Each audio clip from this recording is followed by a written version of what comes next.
La séance est reprise. J'informe le Sénat que des candidatures pour siéger au sein de l'éventuelle commission mixte paritaire chargée d'élaborer un texte sur cette proposition de loi ont été publiées. La proposition de loi que nous examinons est donc celle appelée par l'ordre du jour avec les explications de vote et le vote sur la proposition adoptée par l'Assemblée nationale après engagement de la procédure accélérée relative à l'aménagement du Rhône. Ce texte a été décidé par la conférence des présidents qu'il serait discuté selon la procédure de législation en commission prévue au chapitre 14 bis du règlement du Sénat. Les candidatures à la commission mixte paritaire seront ratifiées si la présidence n'a pas reçu d'opposition dans le délai d'1 heure prévu par notre règlement. La parole est à Madame Emmanuelle Wargon, ministre déléguée chargée du logement.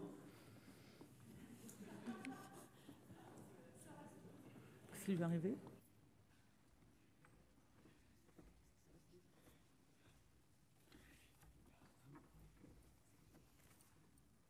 Merci beaucoup. Il faut garder le masque. Ah pardon, excusez-moi. Erreur. Madame la présidente de commission, monsieur le rapporteur, mesdames les sénatrices, messieurs les sénateurs, aujourd'hui dans cet hémicycle, nous parlons tous et toutes de l'avenir. L'avenir d'une concession historique, d'un fleuve national. Je parle bien sûr du Rhône, ce fleuve armé, d'après les mots de Paul Claudel, aux sonnantes eaux qu'aucun rivage ne captive. Célèbre pour son impétuosité, le Rhône, c'est avant tout un fleuve que nous avons dû dompter, canaliser pour limiter ses crues, bien sûr, mais aussi pour exploiter au mieux ce qu'il peut nous offrir. Je rappellerai simplement que sans travaux d'aménagement du fleuve, l'urbanisation de l'agglomération lyonnaise n'aurait pas été possible. Et ce, qu'il s'agisse de voies de navigation, de sources d'énergie ou d'eau pour les villes et pour les champs. Aujourd'hui, nous veillons davantage sur ce fleuve pour préserver sa biodiversité et ses paysages, afin qu'il continue à servir et développer durablement les territoires qu'il traverse de son cours puissant. En somme, ce fleuve a évolué, je pense, avec nous. C'est une page importante de notre passé et bien sûr de notre avenir. Cette page, nous l'écrivons ensemble aujourd'hui. Je suis donc particulièrement heureuse d'être ici pour l'examen de cette proposition de loi relative à l'aménagement du Rhône du président Mignola, qui a fait l'objet d'un vote à l'unanimité à l'Assemblée nationale et qui fait également consensus dans cet hémicycle. Tout d'abord, je tiens à réaffirmer l'attachement profond du Gouvernement à la mission d'intérêt général de la Compagnie nationale du Rhône. Cette dernière s'est dotée en 2020 d'une raison d'être, selon la possibilité prévue par la loi Pacte du 22 mai 2019. Et je pense que cette raison d'être reflète bien son identité unique. Le Rhône pour origine, les territoires pour partenaires et les énergies renouvelables pour l'avenir. Cette concession centenaire est devenue un formidable outil de transition écologique en partenariat resserré, et je sais que vous y êtes sensibles avec les collectivités locales. Et si la Compagnie nationale du Rhône est tournée vers l'avenir, c'est d'abord grâce à la diversité de ses missions. Je pense bien sûr à ces 3 missions historiques qui portent sur la production d'énergie, la navigation fluviale et l'irrigation agricole. Dans tous ces domaines, depuis le début de la concession, nous avons fait des pas de géant. Ce sont 19 centrales hydroélectriques qui ont été construites pour représenter aujourd'hui près du quart de notre production française d'hydroélectricité. Et pour le transport fluvial, qui est une alternative moins carbonée au transport de marchandises par camion, ce sont par exemple 330 km de voies navigables qui ont été aménagées reliant Lyon à la Méditerranée. Mais au-delà de ses missions traditionnelles, la Compagnie nationale du Rhône a aussi élargi ses horizons. Aujourd'hui, c'est le premier producteur en France d'énergie exclusivement renouvelable, et ce, avec un mix varié qui tire parti de l'énergie de l'eau, bien sûr, mais aussi du vent et du soleil. Et ce n'est pas tout, la Compagnie nationale du Rhône participe aujourd'hui aussi à l'aménagement durable et au développement économique du territoire rhodanien, en protégeant l'environnement et la biodiversité du fleuve. Ainsi, la compagnie est particulièrement investie dans la renaturation des berges du Rhône ou encore dans la réhabilitation et la protection des launes, ces anciens lits du fleuve laissés à l'abandon. En somme, aujourd'hui, l'engagement en faveur de l'environnement et de la biodiversité de la Compagnie nationale du Rhône est dans son ADN, au point qu'elle exporte cet engagement à l'international. Cela passe notamment par l'initiative pour l'avenir des grands fleuves qu'elle a créée, Mais la CNR finance aussi diverses actions internationales, comme la récente campagne d'études Tara sur la pollution plastique des fleuves. Et à la veille du One Ocean Summit, qui s'ouvrira demain à Brest, je pense que nous sommes tous conscients du fait que la pollution de nos eaux, qu'elle soit fluviale ou maritime, n'est plus acceptable. Et ce, d'autant plus à l'heure où nous redoublons d'efforts, tant pour faire baisser nos émissions de gaz à effet de serre que pour mieux protéger nos écosystèmes. C'est cet engagement complet qu'incarne avec brio la Compagnie nationale du Rhône, en étant présente sur ces différents fronts, dans une démarche globale. Enfin, la dernière spécificité de la Compagnie nationale du Rhône, c'est son mode d'action, en partenariat avec les collectivités locales. Je sais à quel point vous y tenez, mesdames et messieurs les sénateurs, qui avaient notamment pour mission de représenter les collectivités au sein du Parlement. Oui, vous le savez, ces missions, la Compagnie nationale du Rhône les réalise à travers une collaboration vertueuse avec les collectivités. Qu'il s'agisse de financer des projets, d'aménager le territoire, de mettre en œuvre des actions de protection de l'environnement, les collectivités locales sont des partenaires indispensables de la Compagnie nationale du Rhône. Et cela se voit dans la composition même du capital de l'entreprise, dont 183 collectivités sont actionnaires, aux côtés de la Caisse des dépôts et d'Engie. En somme, la Compagnie nationale du Rhône constitue un modèle pour une action publique efficace, concertée et adaptée au plus près de nos territoires. Dans ce contexte, le gouvernement soutient cette proposition de loi, qui arrive au moment opportun et qui sera gage d'une prévisibilité profondément nécessaire. Vous le savez, la concession doit expirer d'ici la fin de l'année 2023. Pour anticiper cette échéance, l'État avait lancé des travaux dès 2014 qui ont mené à des processus de concertation et de consultation du public tenus de 2019 à 2021. Aujourd'hui, dans la lignée de ce qui a été décidé de manière participative, l'inscription du terme de la concession à 2041 dans une disposition législative ad hoc permet de pérenniser les missions, nous l'avons vu, essentielles de la Compagnie nationale du Rhône. Cette prévisibilité est nécessaire. Elle l'est bien sûr pour le territoire rhodanien, dont la Compagnie nationale du Rhône constitue un maillon décisif de l'action locale. Cette prévisibilité est aussi nécessaire pour l'entreprise, ses 1300 salariés, de même que pour les collectivités locales actionnaires.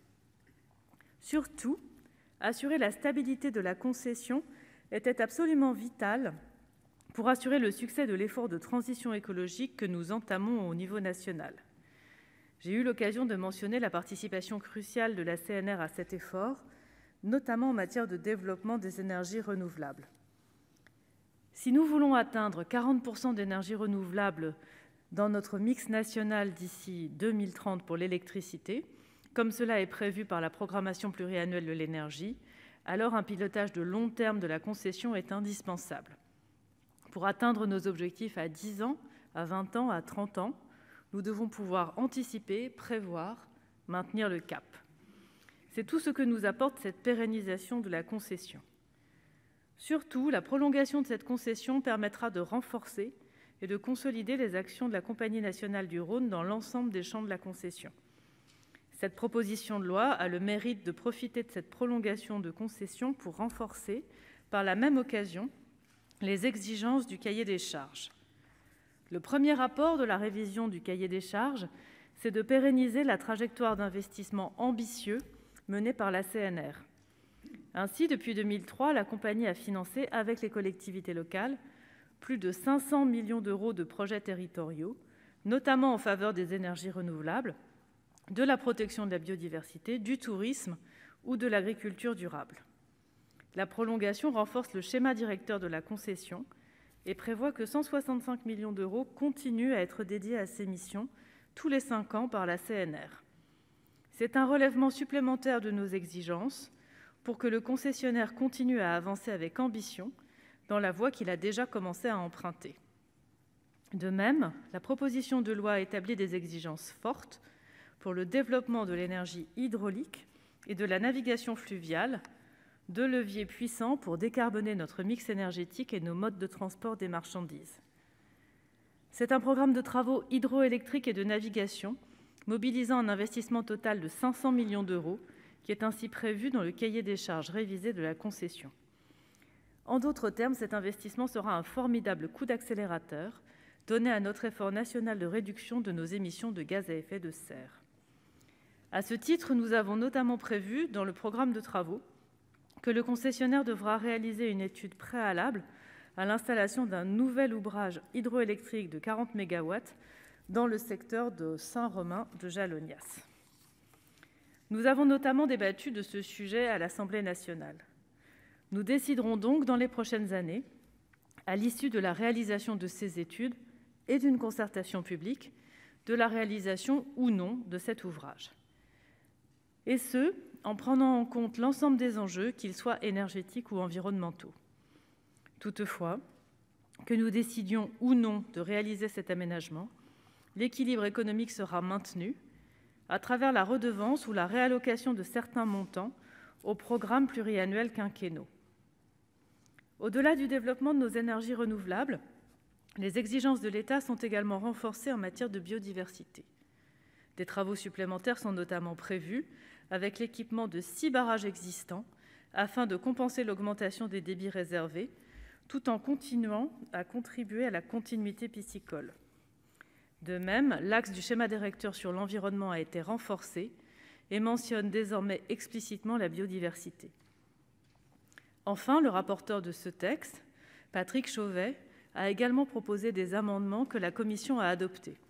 Ils sont pour certains rédactionnels, pour d'autres de nature à renforcer les enjeux de la transition énergétique, l'organisation de la concession, ou pour renforcer le positionnement des collectivités dans la définition des projets qui s'inscrivent dans les missions d'intérêt général de la CNR.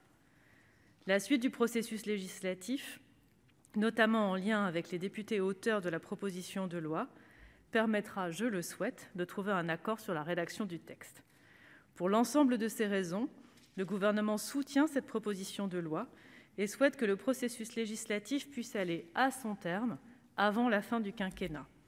Le texte avait fait l'objet d'un large consensus à l'Assemblée nationale, avait été adopté à l'unanimité, signe, je crois, qu'il relève de l'intérêt général de notre pays, et en particulier d'une région, et non d'intérêts partisans. Parce que le propre d'une bonne politique écologique, c'est qu'elle regarde l'avenir, c'est qu'elle agit avec et non pas contre les territoires, c'est qu'elle part de l'existant, en l'espèce ce fleuve majeur, puissant qu'est le Rhône, pour en faire de formidables sources d'opportunités. C'est tout ce qu'incarne cette concession renouvelée et renforcée par une proposition de loi aussi ambitieuse que fédératrice. Je vous remercie. Merci. La parole est maintenant à Monsieur Patrick Chauvet, rapporteur de la Commission des affaires économiques. Et pour 7 minutes.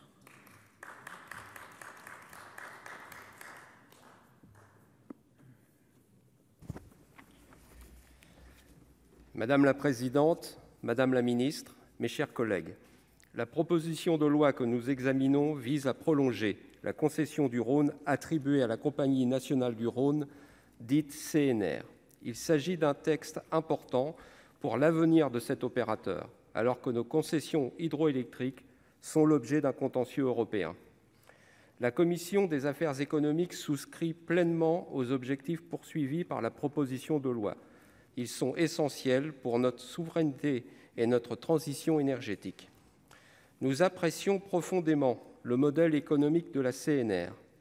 C'est un opérateur exemplaire pour la conciliation des activités économiques avec les enjeux environnementaux, l'implication des collectivités publiques aux côtés d'entreprises privées, la complémentarité des missions énergétiques avec les autres.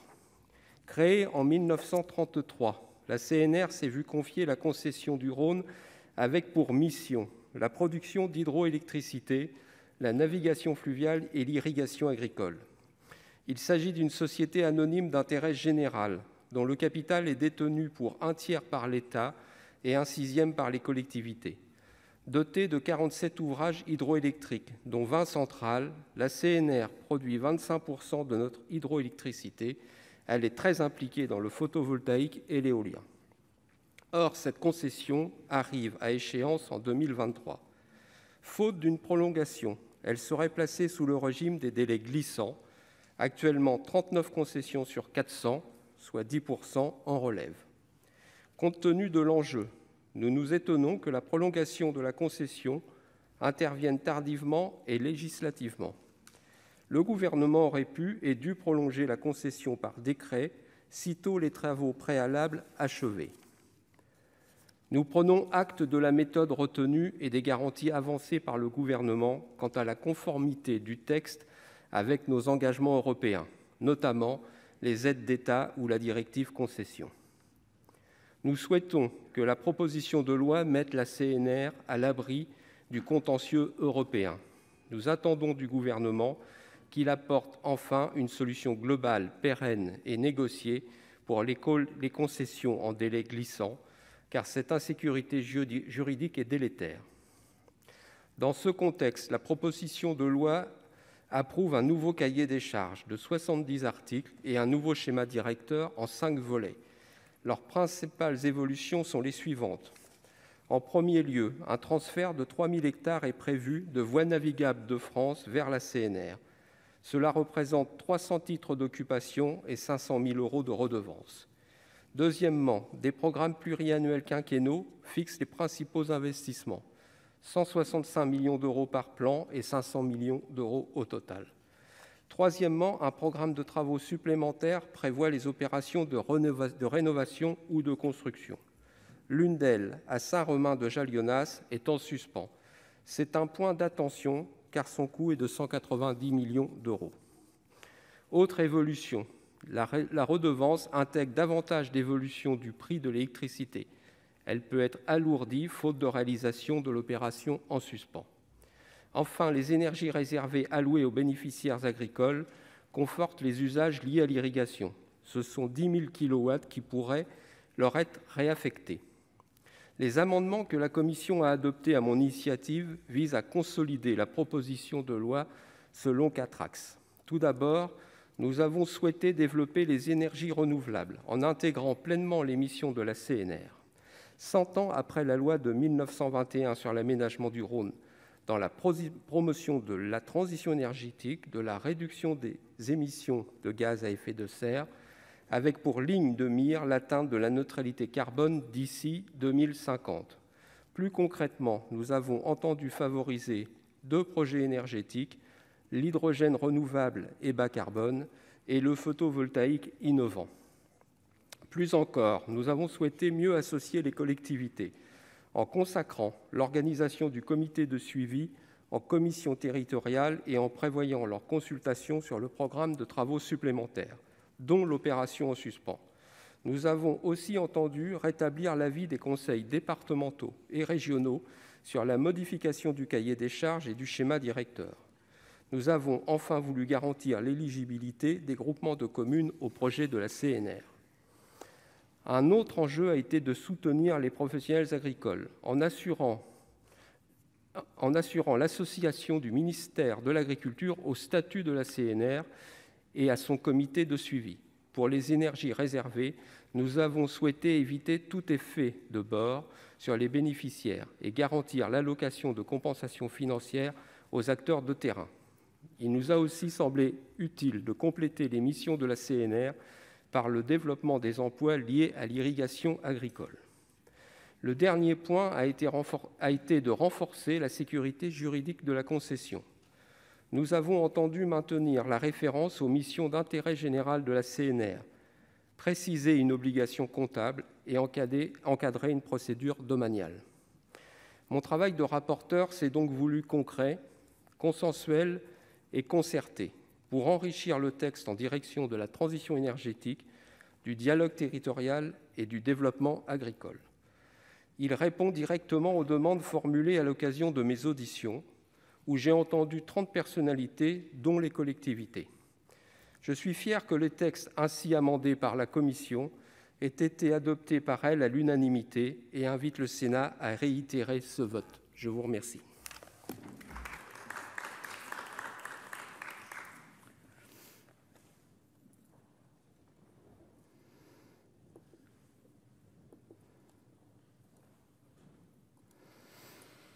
La parole est à Monsieur Bernard Buis pour le groupe RDPI.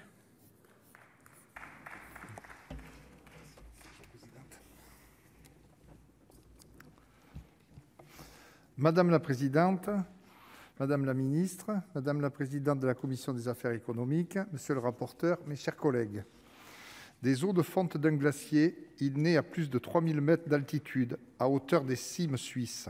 Il traverse 3 régions, côtoie des affluents qui nous sont chers comme l'Isère, la Drôme, l'Ardèche ou la Durance, parcourt 11 départements et parvient sans difficulté jusqu'aux plaines de Lavande en terminant sa course dans le delta de Camargue. Qui suis-je ?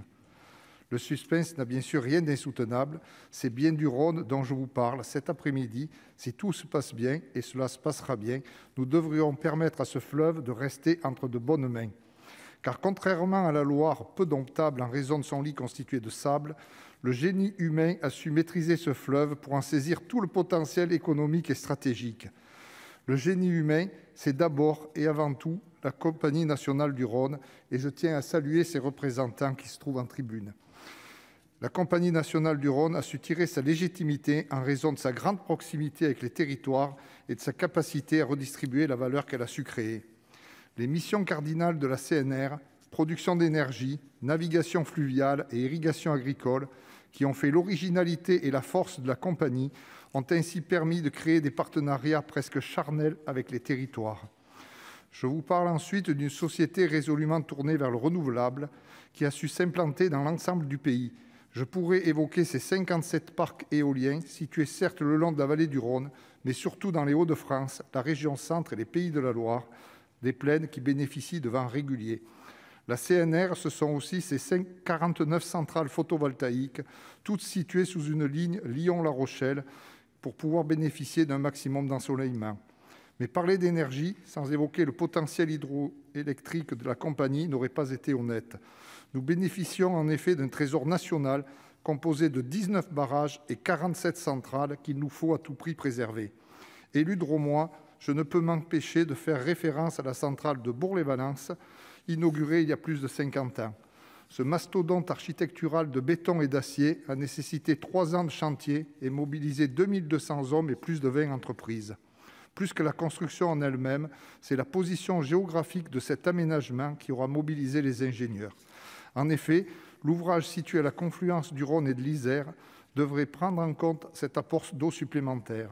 Un barrage de décharge fut donc construit spécifiquement pour contenir les crues de l'Isère. Aujourd'hui, après des décennies de fonctionnement, la centrale permet de satisfaire la consommation électrique annuelle de 500 000 habitants. C'est donc cet enracinement, cette connaissance structurelle, systémique de nos territoires, tout à la fois fidèle à ses origines et tournée vers l'avenir, qui a fait et fait encore l'originalité de la CNR. C'est d'ailleurs ce qui a permis à la Commission européenne de faire preuve de beaucoup de pragmatisme sur le projet de prolongation de la concession du Rhône qui nous réunit ici. Le 20 octobre 2020, en effet, la Direction générale de la concurrence a notifié que le projet ne nécessitait pas de notification à la Commission européenne au titre des aides de l'État. Pourquoi ? Avant tout pour des raisons de neutralité financière, en particulier au regard des dispositions applicables en matière d'aide d'État. Le rapporteur et auteur de la proposition de loi, Patrick Mignola, élu de Savoie, l'a rappelé, la CNR ne doit en effet pas bénéficier d'avantages indus à la prolongation. Grâce au renouvellement de la concession, 500 millions d'euros d'investissement sont prévus pour des projets en faveur des énergies renouvelables, de la modernisation des ouvrages ou encore de la biodiversité aquatique. De ce point de vue, la CNR a déjà restauré 120 km de cours d'eau et 120 000 m² de zones humides. Elle a établi 69 ouvrages de franchissement piscicole. Au total, ces actions de protection bénéficient à 80 espèces animales. De même, la concession renouvelée du Rhône ne va pas reproduire le projet de 1921. La prise en compte des questions environnementales figure en bonne place dans le cahier des charges et le schéma directeur annexé à la présente proposition de loi. Nous nous félicitons également que la présence des députés et des sénateurs, dont les circonscriptions se situent dans son périmètre, puisse participer au comité de suivi de l'exécution de la concession. Des réflexions qui pourront se concentrer sur la baisse très alarmante du débit du Rhône, qui pourrait atteindre -10 à -40% en 2050, devront être menées. Les sécheresses qui s'accentuent en l'absence de pluie sur l'ensemble du bassin versant du fleuve sont à l'origine de ce fléchissement. L'hiver très sec que nous connaissons actuellement en est le témoignage. Un constat qui doit contraindre la CNR à amplifier ses projets éoliens et solaires avec les parcs photovoltaïques. Des enjeux bien connus de la CNR, garante de notre souveraineté énergétique, forte de son maillage territorial et humain, et qui aura cet après-midi toute la confiance de notre groupe à travers cette proposition de loi très attendue. Je vous remercie. Merci. La parole est maintenant au président Claude Malhuret pour le groupe Les Indépendants.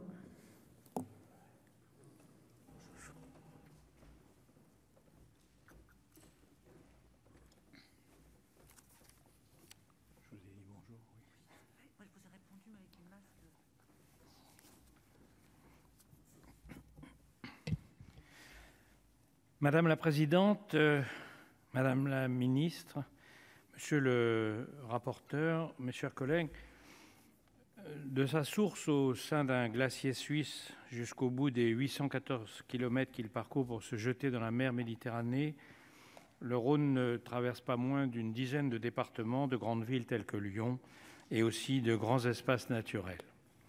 Depuis des siècles, les hommes qui le croisent essayent de l'apprivoiser, de l'aménager et de le façonner.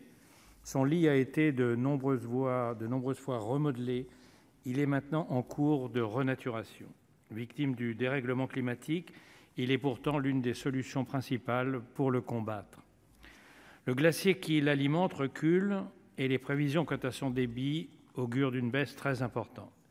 Et pourtant, depuis plus de 60 ans, il est le cœur du réacteur de l'hydroélectricité française, dont il produit presque le quart aujourd'hui, ce qui représente autour de 3% de la consommation d'électricité hexagonale.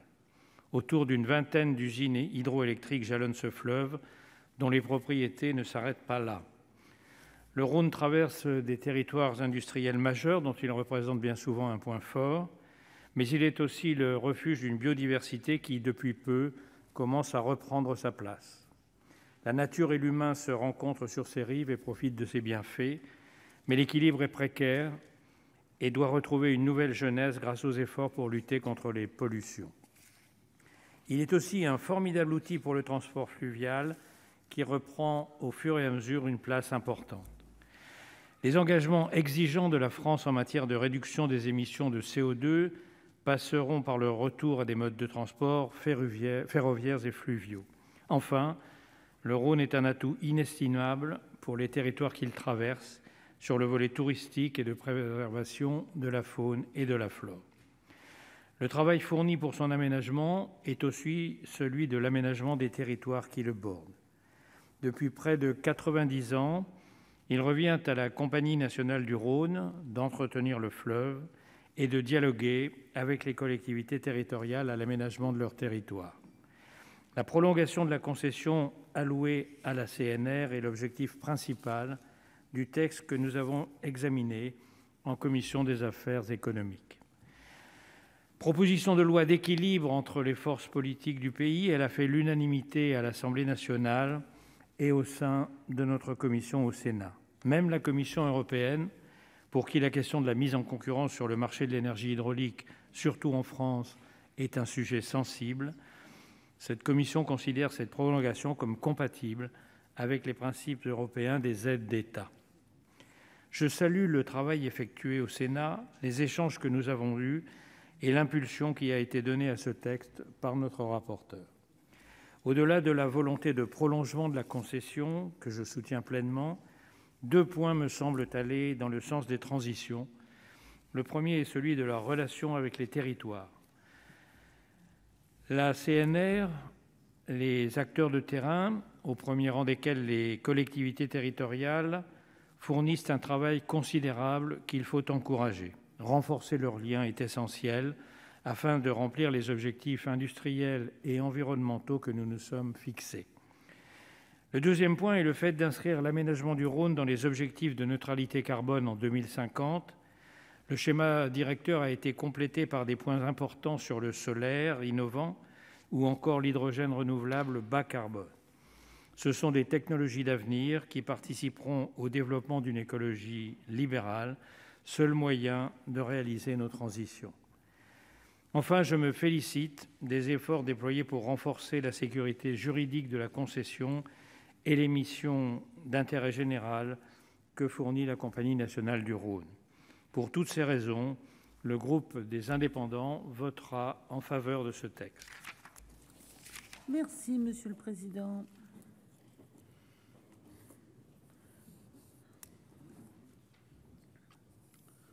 La parole est maintenant à Madame Vivette Lopez pour le groupe Les Républicains.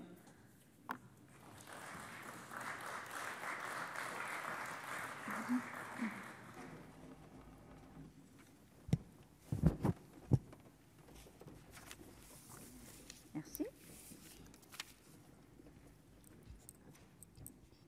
Madame la présidente, Madame la ministre, Monsieur le rapporteur, chers collègues, sauvage et longtemps réputé indomptable, comme nous le sommes bien souvent dans le Sud, le Rhône est indéniablement le fleuve français le plus puissant. Mais malgré sa nature torrentielle, l'action de l'homme au cours des âges, et notamment grâce à sa concession qui a été confiée en 1934 à la Compagnie nationale du Rhône, a réussi à le dompter tout en préservant les enjeux humains, économiques et écologiques. L'aménagement du Rhône relève en effet d'un modèle unique qui a permis une gestion intégrée du fleuve. En témoignent les 3 missions solidaires de la CNR qui consistent à produire de l'hydroélectricité, mais aussi à aménager la voie navigable et enfin à irriguer les terres agricoles environnantes. En sa qualité d'aménageur du territoire et du fait de son ancrage territorial, la Compagnie nationale du Rhône propose un modèle de fonctionnement et d'efficacité unique avec la capacité d'intégrer les questions environnementales dans les développements industriels. Enfin, ces actifs de production éolien et photovoltaïque en font le premier producteur français d'énergie 100% renouvelable.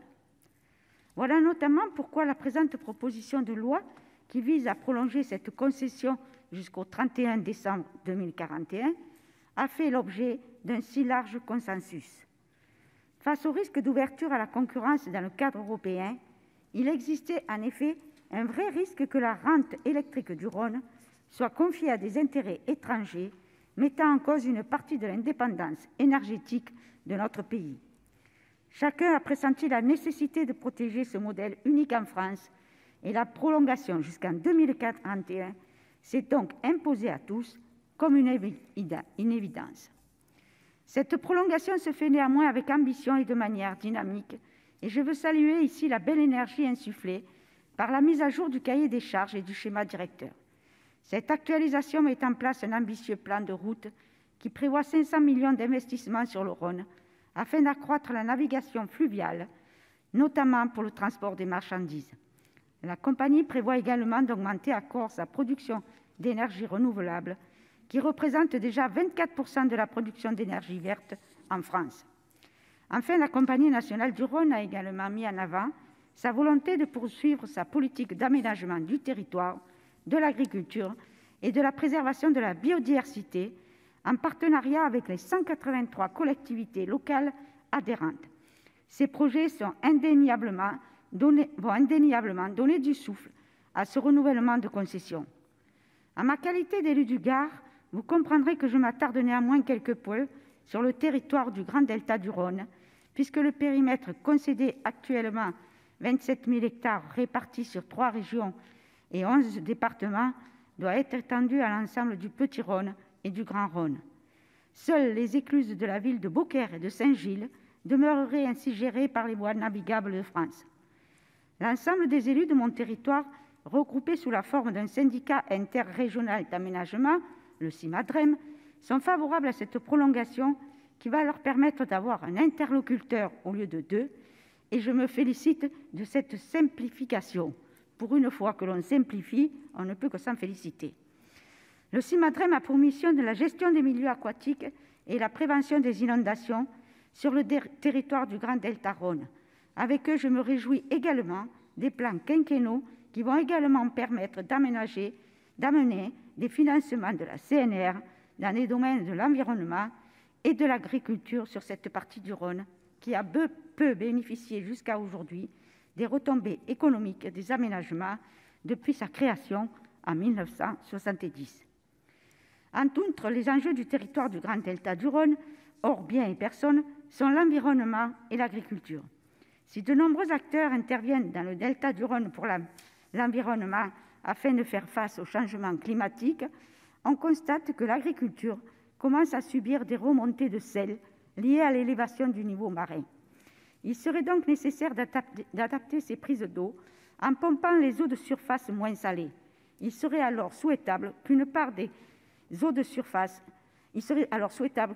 plans quinquennaux puisse être consacrée à l'adaptation de l'agriculture au changement climatique ainsi qu'à l'accompagnement financier du CIMADREM dans la restauration écologique du Petit Rhône, prévu en accompagnement des travaux de renforcement. Par ailleurs, depuis 1993, les dégâts causés par les crues du Rhône aval entre Beaucaire et l'embouchure ont fait prendre conscience aux collectivités de l'importance du transit ou du stockage des sédiments sur la capacité hydraulique du chenal et des risques d'inondation. Vous comprendrez que je soutiens cette proposition. Je vous remercie.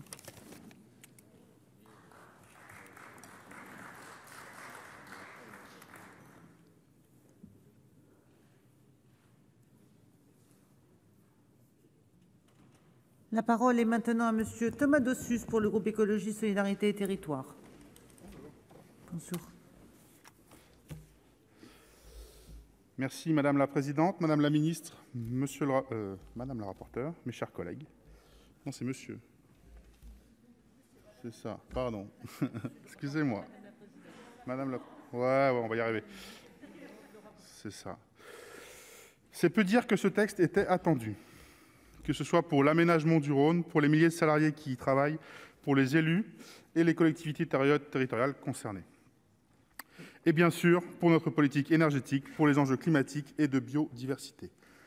Comme élu du Rhône et comme écologiste, je soutiens l'objectif principal de ce texte, le prolongement pour la CNR de la concession d'aménagement du Rhône jusqu'en 2041 et la validation d'un programme d'investissement.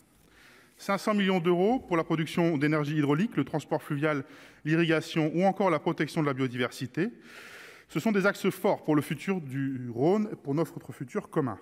Oui, il est indispensable de prolonger cette concession, et cela le plus rapidement possible afin de donner à la CNR davantage de visibilité et de moyens pour relever les défis majeurs à venir.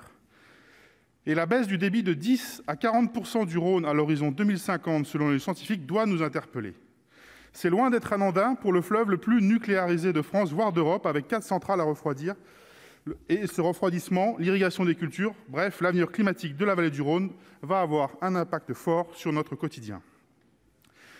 Nous aurions aimé renforcer un peu plus la mission de préservation de la biodiversité.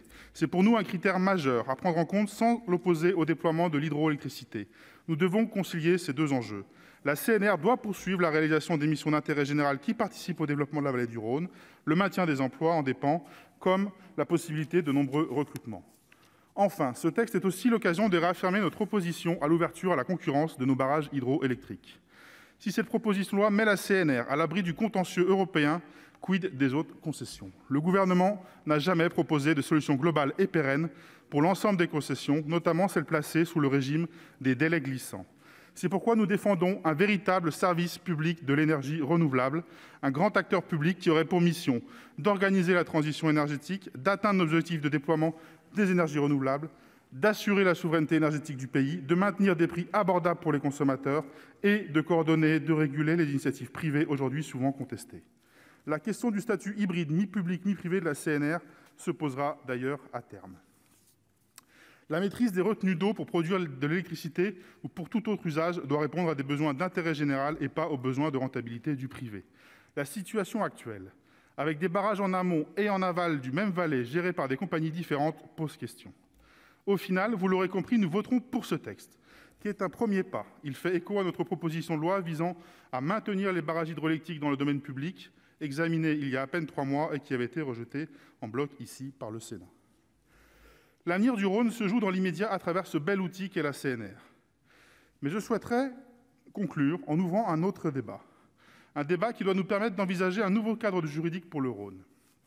Nous pensons qu'il va devenir important d'œuvrer à de nouveaux droits pour la nature. D'autres pays comme la Nouvelle-Zélande, l'Équateur ou la Colombie ont franchi le pas en reconnaissant des personnalités juridiques à leurs rivières ou fleuves. C'est en passant par ce cadre qu'on est arrivé à les protéger, à en garantir une gestion qui satisfait l'intérêt général, l'intérêt commun. Plusieurs collectivités appellent à reconnaître une personnalité juridique pour le Rhône. Permettez-moi de profiter de cette tribune pour y apporter mon soutien et formuler le vœu que la France s'engage dans cette conquête de nouveaux droits pour la nature, pour préserver notre avenir commun. Je vous remercie. Merci. La parole sera ensuite à Madame Cécile Cukierman pour le groupe communiste républicain citoyen et écologiste.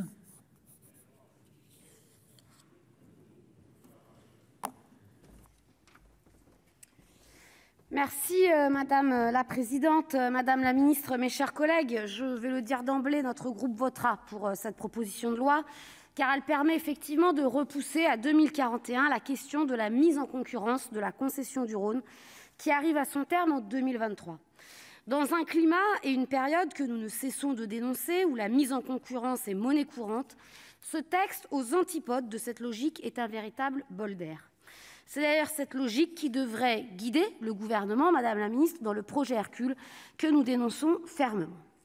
À ce propos, sans redire d'ailleurs ce que j'ai dit lors de la commission des affaires économiques la semaine dernière, je regrette que sur un sujet aussi important, le gouvernement n'ait pas mis en œuvre cette volonté forte de pérenniser, de développer, de venir en soutien à travers un véritable projet de loi, mais que ce soit finalement le fruit d'une initiative parlementaire qui vienne des députés, certes élus sur les départements riverains du Rhône, qui soit aujourd'hui en débat. Depuis 7 ans, la prolongation de la concession du Rhône confiée à la CNR est l'objet de discussions entre la direction de la CNR et le gouvernement français. Dans le paysage des concessions hydroélectriques françaises, le modèle Rhône, rénové au début des années 2000, est unique. Et je veux saluer ici les luttes syndicales et politiques et saluer la présence des représentants des personnels de la CNR, ici en tribune, qui ont été menées pour amener le gouvernement d'alors à abandonner la privatisation pour établir un compromis fondé sur 3 grands piliers. Une concession unique mais à but multiple intégrant 4 missions d'intérêt général financièrement solidaires, production d'énergie, navigation, agriculture, environnement. Une gouvernance atypique possédant un ancrage local fort grâce à la participation des collectivités locales riveraines à son capital et regroupant en son sein l'ensemble des compétences nécessaires à l'exploitation, au développement et à la gestion des missions confiées à l'État. Une redistribution équilibrée des bénéfices des activités économiques vers les différentes parties prenantes, État, collectivités actionnaires ou non, riverains, salariés. Et je crois d'ailleurs que nous le mesurons à chaque fois que nous nous déplaçons dans les communes riveraines du Rhône, dans nos départements respectifs, quand nous échangeons entre les représentants de la CNR et les maires concernés. Il est également utile de souligner que ce projet est largement partagé, attendu par les collectivités, je le disais, les associations, mais aussi les salariés. Tous sont fortement attachés à ce modèle hydroélectrique français, caractérisé par la prise en compte solidaire de nombreuses missions qui lui sont confiées, dont les plus importantes sont liées à la gestion équilibrée et partagée de la ressource en eau, mais aussi à l'aménagement du territoire. Cette proposition de loi qui vise à modifier le contrat de concession le permet tout en préservant les fondamentaux du modèle que j'ai précédemment énuméré, mais également de lui donner une autre prérogative, celle d'agir en faveur de la transition écologique et énergétique. L'allongement de la concession permettra à la CNR, j'en suis certaine, de poursuivre tout au long de la vallée du Rhône ses investissements en faveur des énergies renouvelables, certes avec le développement de l'hydroélectricité, mais aussi le développement de l'hydrogène qui nécessitera demain des besoins en eau supplémentaires, mais aussi le maintien d'un parc nucléaire, voire son développement dans un certain nombre de projets le long de la vallée envisagés sur ce territoire, qui nécessitera inévitablement une sécurisation en eau supplémentaire. Le développement de la navigation, qui, si elle existe, demeure cependant très faible, et je crois que tout un chacun, nous pouvons l'observer en longeant le Rhône. Il est souvent vide, alors que dans le même temps, les files de camions sur l'autoroute A7 sont devenus la norme. Il reste donc beaucoup à faire, et le transport fluvial offre des possibilités de desserte en douceur, au cœur même des agglomérations sans gêne pour les riverains, qu'il nous faudra fortement développer dans les années à venir. Le développement de l'environnement, avec un volet de restauration environnementale du fleuve ambitieux au profit de la biodiversité, de la qualité de la ressource en eau, qui permet aux salariés CNR de développer cette compétence unique dans ce domaine. Enfin, des investissements en matière d'agriculture, avec un volet permettant de financer des opérations de transition agricole vers des pratiques moins gourmandes en eau et adaptées au changement climatique, dans une vallée du Rhône où, nous le savons, la question du réchauffement climatique et des pratiques agricoles est au cœur du défi demain pour l'agriculture. Et je terminerai enfin sur le développement des territoires, avec 160 millions d'euros qui sont alloués tous les 5 ans pour mener des projets d'intérêt général sur les territoires, avec un volet spécifique de 30 millions dédiés aux projets justement des collectivités. Sachons préserver, encourager et continuer de développer cet objet unique qu'est la CNR. Je vous remercie. La parole est maintenant à monsieur Loïc Hervé pour le groupe Union centriste.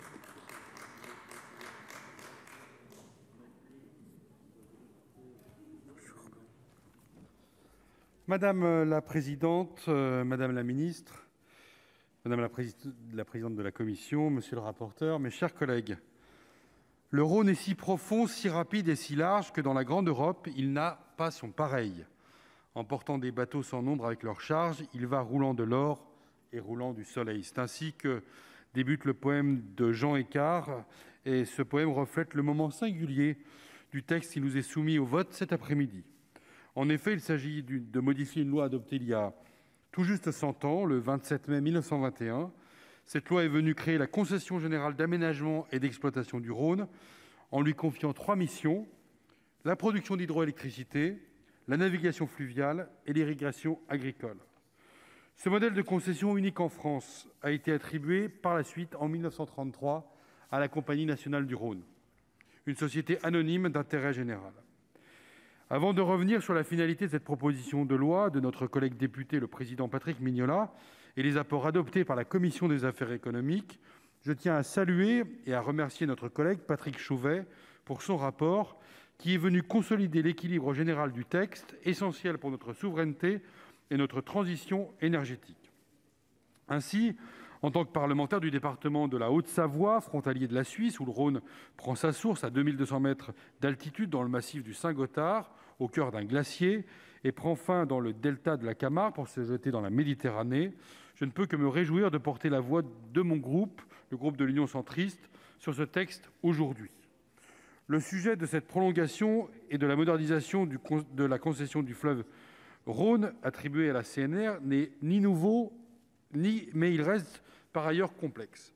C'est un acteur central du maillage rhodanien, mais avant tout de la coopération avec les collectivités et leur développement. Un seul chiffre pour vous le démontrer, ce n'est pas moins de 27 hectares de domaines qui sont concédés le long du Rhône à des fins de valorisation économique ou environnementale, permettant d'accompagner des projets entrepris par des collectivités en faveur des énergies renouvelables, de la protection de la biodiversité, du tourisme ou encore de l'agriculture durable. Les enjeux sont donc nombreux. C'est ainsi qu'en se substituant au projet d'un 9e avenant de la concession, cette proposition de loi inscrit désormais la prolongation de sa date d'échéance ainsi que son cahier des charges générales dans le marbre de la loi jusqu'en 2041.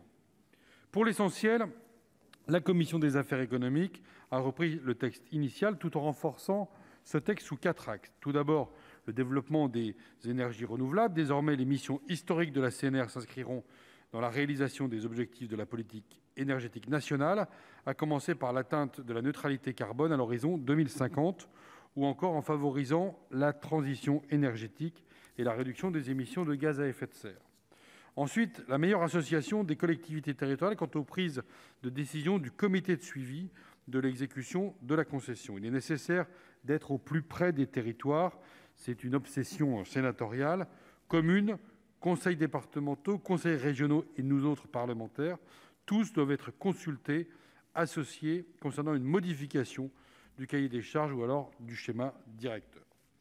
Puis, le soutien aux professions agricoles en assurant l'association du ministère de l'Agriculture dans l'élaboration des statuts de la CNR et le fonctionnement du comité de suivi de la concession. Enfin, le renforcement de la sécurité juridique de la concession en maintenant la référence aux missions d'intérêt général de la Compagnie nationale du Rhône, précisant les obligations comptables et encadrant les autorisations d'occupation du domaine public. Mes chers collègues, vous l'aurez donc compris, la Compagnie nationale du Rhône n'est pas seulement un concessionnaire qui aménage et exploite un simple fleuve, il s'agit d'un acteur central du sud-est du pays et les enjeux, vous l'avez compris, vont bien au-delà. C'est pourquoi, avec les membres du groupe de l'Union centriste, nous soutiendrons cette proposition de loi. Merci.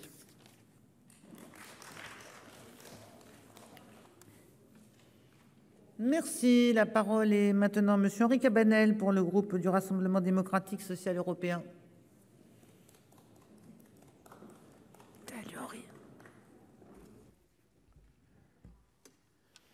Madame la présidente, madame la ministre, madame la présidente de la commission des affaires économiques, monsieur le rapporteur, mes chers collègues, la proposition de loi que nous examinons constitue un moment suffisamment rare dans ce domaine pour être relevé. L'accord avec les services de la Commission européenne sur la prolongation d'une concession hydroélectrique sans mise en concurrence. Saluons cet alignement des planètes et espérons au plus vite venir à bout des contentieux qui persistent sur l'application de la directive concession du 26 février 2014 et qui paralysent les situations durablement acquises, ainsi que les investissements dans la production d'énergie hydroélectrique de la France, mais aussi d'autres pays membres de l'Union européenne. Certes, la situation singulière du concessionnaire, la Compagnie nationale du Rhône, justifie une prolongation du contrat jusqu'en 2041, soit 18 ans supplémentaires.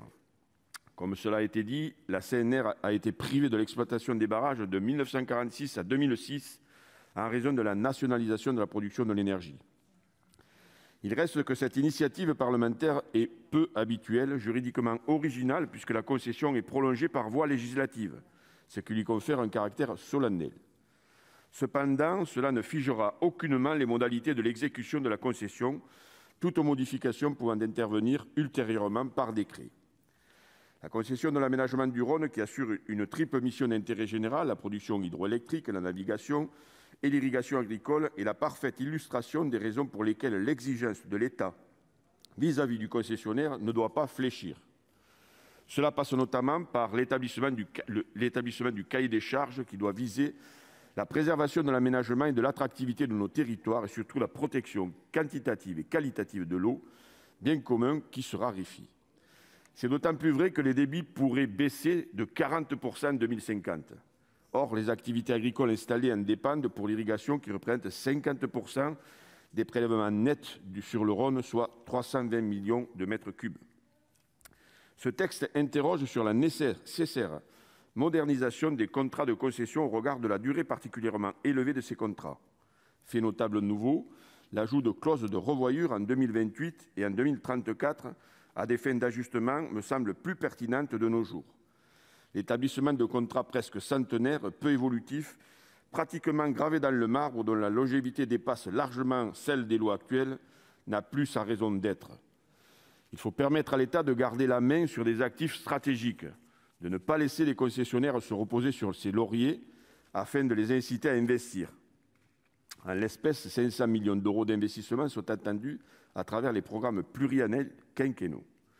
Les références ajoutées au schéma directeur de la concession par la Commission des affaires économiques au développement, aux emplois liés à l'agriculture et à la protection de nouveaux vecteurs énergétiques tels que l'hydrogène renouvelable ou bas carbone sont bienvenues. De même, l'association des élus a été renforcée à tous les stades de l'exécution de la concession. Le comité de suivi sera systématiquement consulté lors de l'élaboration et au suivi des programmes pluriannuels des travaux, des programmes de travaux supplémentaires ainsi que sur la réalisation de nouveaux barrages à Saint-Romain de Jalionas, en amont du confluent de l'Ain. Enfin, la large concertation qui a eu lieu sur ce dossier devrait également servir d'exemple à l'ensemble des concessions afin d'améliorer l'acceptabilité des installations et prévenir des conflits d'usage. Alors que la programmation pluriannuelle de l'énergie prévoit une augmentation du parc hydraulique de 200 MW d'ici 2023 et de 900 à 1 200 MW d'ici 2028, la puissance publique doit continuer à exercer son rôle stratégique dans la maîtrise de l'énergie, mais aussi dans le partage des usages de l'eau, quel que soit le concessionnaire. En l'occurrence, la concession d'aménagement du Rhône représente un quart de la production hydroélectrique de notre pays. C'est loin d'être anodin. Le patrimoine hydraulique mérite d'être préservé et valorisé dans le cadre d'une plus forte pénétration d'énergies renouvelables dans le réseau électrique qui nécessite de développer des solutions de stockage. Nous considérons que les conditions de la prolongation de la concession de la proposition de loi sont favorables à la transition énergétique. C'est pour cela que le groupe RDSE votera ce texte. Je vous remercie. Merci. La parole est maintenant à Madame Florence Béatrix-Contat pour le groupe socialiste, écologiste et républicain.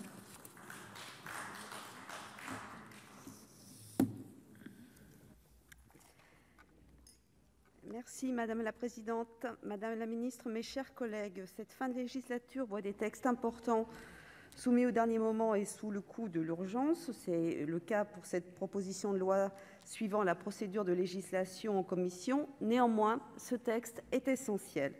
Il s'agit de prolonger la concession de la Compagnie nationale du Rhône jusqu'en 2041. La mise en concurrence des concessions hydrauliques, on le sait, est toujours un point de discussion et de contentieux avec la Commission européenne. C'est donc avec soulagement que nous abordons cette proposition de loi.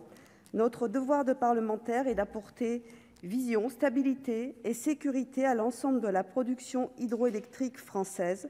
Ce sont là des conditions nécessaires pour s'engager fermement dans la nécessaire transition énergétique.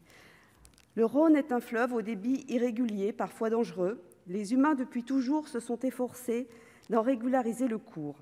La programmation d'investissements lourds et la création de la Compagnie nationale du Rhône en ont été l'expression. Un siècle plus tard, les attentes et les besoins de nos contemporains ne sont plus ceux qu'ils étaient alors.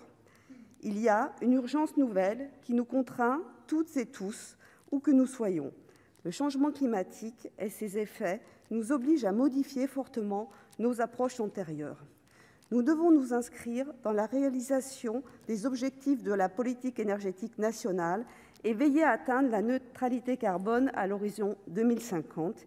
Il nous faut aujourd'hui avancer résolument dans la réduction des émissions de gaz à effet de serre. Il s'agit donc de soutenir concrètement la production et la diffusion de nouveaux vecteurs énergétiques comme l'hydrogène renouvelable ou bas carbone, le développement de procédés innovants en matière de photovoltaïque. C'est le sens des amendements adoptés au Sénat. Outre son rôle initial de production d'électricité, le développement de la navigation sur le Rhône et d'irrigation pour l'agriculture, la CNR a considérablement étoffé ses activités. En plus de 20 centrales hydroélectriques qui produisent, cela a déjà été dit, le quart de l'hydroélectricité française, elle a mis en place 49 parcs photovoltaïques et 57 parcs éoliens. Le cahier des charges et le schéma directeur annexé développe le programme d'investissement envisagé, 500 millions d'euros au total, dont 165 millions pour les 5 premières années. Le programme de travaux supplémentaires améliore l'équipement de 6 barrages du Rhône et la continuité piscicole. Je suis personnellement très attentive à l'étude de faisabilité en cours en amont du confluent de l'Ain à Saint-Romain-de-Jalionnas, avant tout nouvel aménagement hydroélectrique. La concession de la Compagnie nationale du Rhône arrive à terme fin décembre 2023. Il faut qu'elle puisse poursuivre ses missions d'intérêt général dans un cadre renouvelé. C'est ce que propose la présente proposition de loi, avec un cahier des charges, un schéma directeur qui modernise profondément les modalités et le périmètre d'activité de la CNR jusqu'en décembre 2041. Il est essentiel pour nous que ce soit une société dont la majorité du capital demeure public, des collègues l'ont déjà affirmé, et avec la présence des collectivités territoriales. C'est pour tous les acteurs locaux une garantie de stabilité et de perspective à moyen terme. Avec mes collègues sénatrices et sénateurs socialistes, nous veillerons attentivement à ce que cela ne change pas. Les travaux en commission nous ont permis de renforcer l'association des collectivités territoriales. Il importe qu'elles soient associées au plus près de l'exécution de la concession. Nous veillerons à ce que cela soit effectif. Nous souhaitons aussi que le Parlement, à travers ses membres dans les territoires concernés, soit pleinement représenté au sein des comités de suivi, Avec mon collègue de l'Ain, Patrick Chaize, je me félicite d'avoir convaincu nos collègues et monsieur le rapporteur de la nécessaire participation de notre Haute Assemblée au sein de ces instances. Le Sénat est en particulier l'Assemblée parlementaire des territoires et des collectivités locales de la République. Il faut qu'il y soit officiellement représenté.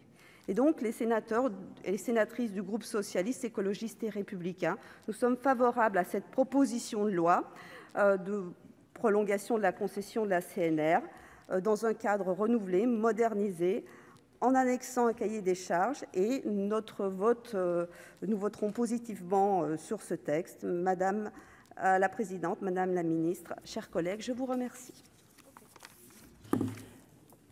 Merci, madame la sénatrice. Je vais donc maintenant mettre aux voix cette proposition de loi relative à l'aménagement du Rhône et qui a été adoptée par l'Assemblée nationale après engagement de la procédure accélérée. Qui est pour? Qui est contre? Qui s'abstient? C'était pour, contre, abstention. Pour, pardon. Excusez. Donc, la proposition de loi est adoptée à l'unanimité. Mes chers collègues, je vais suspendre la séance. Elle sera reprise à 16h45 pour l'examen du projet de loi portant réforme des outils de gestion des risques climatiques en agriculture. La séance est suspendue.